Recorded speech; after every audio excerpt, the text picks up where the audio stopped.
Hello guys. Hello, this is for Capricorn. Capricorn, alamin natin kung anong messages, vibration, gabay energy para sa inyong lahat.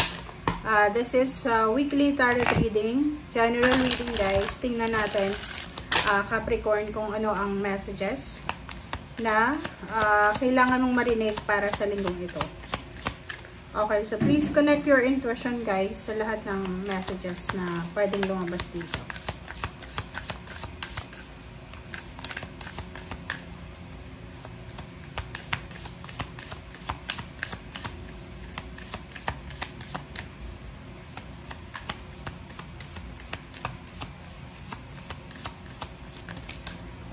Okay. First two cards tayo, Capricorn. Abundance and Destiny. Wow. So, sa linggong ito, sinasabi ng bara sa'yo dito na marami kang, kumbaga, minamanifest, marami kang pinapangarap na, kumbaga, karangyaan sa buhay mo. Kung makikita mo dito, diba, yung abundance is para siyang para siyang karangyaan na pinapangarap ng lahat ng tao dito sa mundo. Like fame, favor, recognition, kayamanan talaga. Bahay, lupa, sasakyan, or kung ano pa man. Sinasabi ng bara sa'yo dito na kung ikaw isang Capricorn na namumroblema ka sa linggong ito, kung kailan ka nayayaman, kung kailan mo maaabot yung pangarap mo. Ang sabi ng Destiny card sa'yo dito, huwag ka daw masyadong magpanic, huwag kang masyadong mag-alala, huwag kang masyadong maging negative, lalo na sa paghahangad ng abundance, ng karangyaan, or ng blessing, lalo na kung sobrang hardworking ka. Okay? Pwede ka siguro magpanic kung sa kasalukuyan, like medyo may edad ka na, tapos wala namang, wala kang source of income, nakatambay ka lang, parang ganon. Yun yung pwedeng magpapanik ka. Kasi diba, sa panahon ngayon, wala nang libre sa ngayon eh. Pag hindi ka nagtrabaho, kung hindi ka magtatrabaho, wala kang makukuha. So, kung ikaw ay Capricorn, na working ka, employed ka naman, and medyo nababagalan ka sa swerte or sa karangyaan, and if ever na this week ay makaramdam ka ng negativity, ng parang maboboring ka na lang, ganyan, or kung ano man ang maisip mong negative, sinasabi ng bara, huwag kang masyadong mag-alala kasi makakasurvive ka. Pero dun sa mga nakatambay lang, wala pang trabaho, walang source of income, umaasa lang, sinasabi ng bara sa iyo na kailangan mong hanapin yung destiny mo. Kumbaga, hindi tayo pwedeng umasa sa kung ano lang yung nakatadhana sa atin.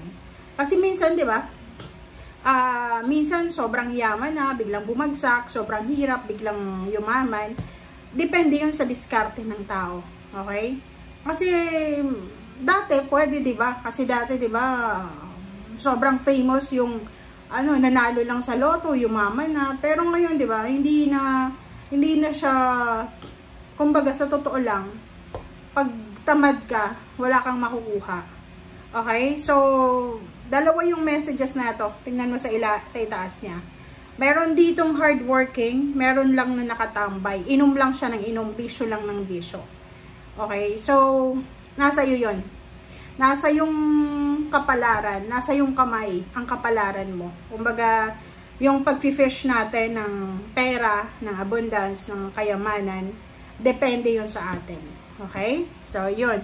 Mayroon nga, diba, na halimbawa yung generational richness nila, yung kayamanan talaga galing sa ninuno. Tapos, yung naiwan siya sa mga apo, sa mga tao na tamad, diba? Nagnegosyo din, pero talagang tamad. Yung kayamanan na galing sa ninuno, hindi na nila yun na, kumbaga, nakukontinue. Okay? So, yung ganyang klase ng buhay, it's a manifestation na nakadepende talaga sa tao eh. Sa diskarte, sa tiyaga, doon talaga nakafocus eh. Okay.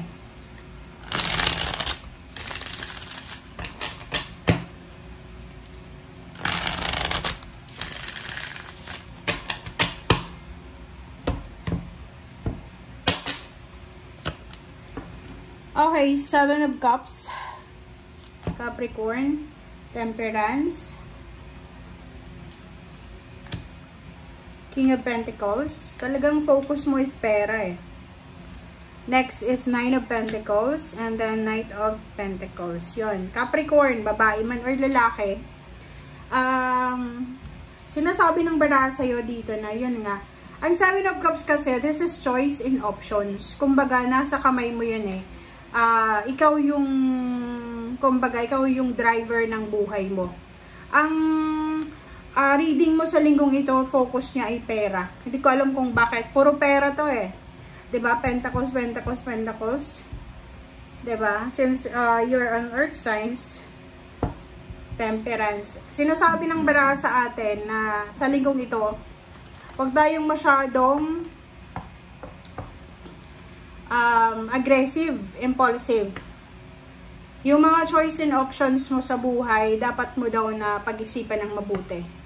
You need to be patient. You need to be, yun talaga,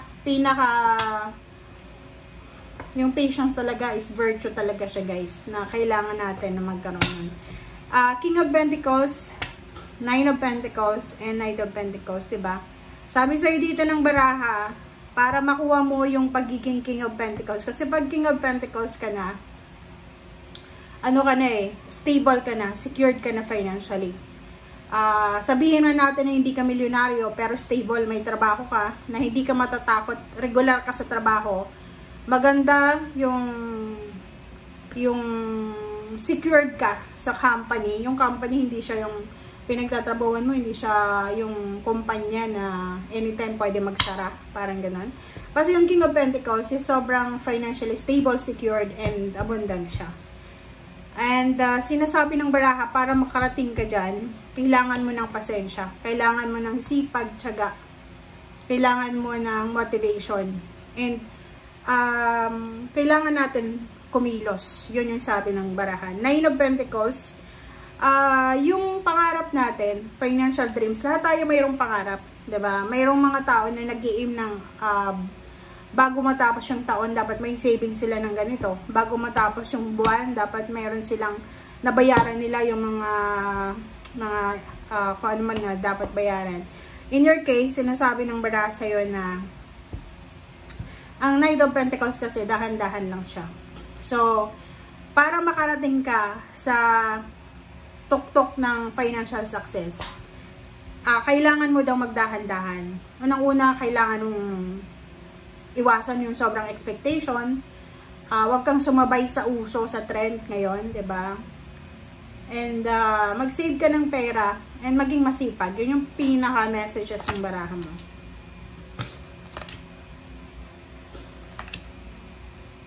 Okay.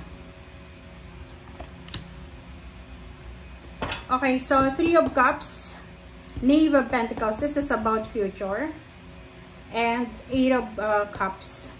Sabi ng baraha sa'yo dito, this is your dream, 'di ba? Kung makikita mo, nandito yung King and Queen of Pentacles eh. And yung dreams mo na to, eto siya. Ang dami mo talagang pangarap sa buhay. Parang every night ka, na-stress ka kasi ang dami mong pangarap eh. Sinasabi ng baraha sa'yo dito na nakafocus ka para sa future mo. Kung parang, nakikita ko sa'yo dito, kasi yung Knave of Pentacles ito, this is parang message sa'yo na kailangan mong planuhin lahat.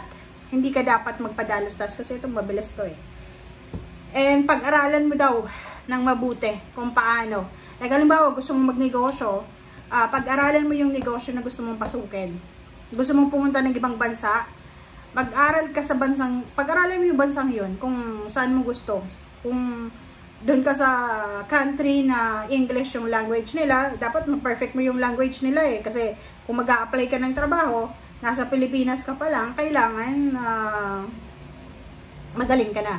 Okay? And sa language din, kung nasa Europa ka, or sa Middle East, kailangan mag-research ka about sa culture. Okay? And the stars, sinasabi ng pangarap, ay ng barahan na to, na yung pangarap mo na yan, na maging mayaman, lalo na kung babae ka, na Capricorn, babae o lalaki, walang makakapigil yan sa'yo. And sinasabi ng baraha sa'yo na huwag tayong masyadong excited. Huwag tayong masyadong excited sa kung ano yung plano natin. Kasi yung excitement na yan, yan yung nakakasira ng diskarte eh.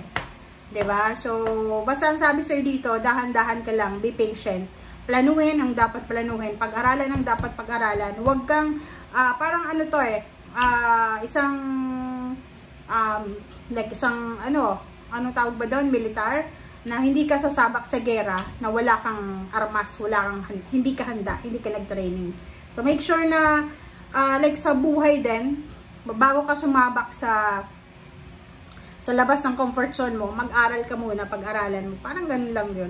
And doon sa mga kakagraduate lang, fresh graduate na mga Capricorn, ngayon yung marirealize sa linggong ito. Sa linggong ito, there's a big realization na yung pagkakaroon ng diploma, pagtatapos, hindi yan assurance na yayaman ka na talaga. Or hindi yan assurance na matatanggap ka talaga. Kasi usually ngayon, ang daming unemployed ng mga bagong graduate. Kasi una, hahanapan ka ng experience eh. Fresh graduate ka nga, hanapan ka. And minsan may kasalanan din yung mga fresh graduate. Kasi yung mga new generation ngayon, parang iniisip nila na ang taas ng nila eh. Diba? Yung parang, since graduate sila, hindi sila pwedeng pumasok sa mababang trabaho. Parang ganun. So, yun yung iba. So, yung Three of Cups dito, anytime pwede kang makapag-celebrate. Kumbaga, celebrate life, celebrate winnings, celebrate mo din kung anong wala, meron. Yung nandito ka lang sa mundo, be thankful and grateful. And wag mong masyadong i-pressure yung sarili mo. Kasi walang competition dito. Okay? Walang competition. And wag kang tumingin sa, yun yung sabi ko sa dito, wag tayong masyadong expectation na sobrang taas.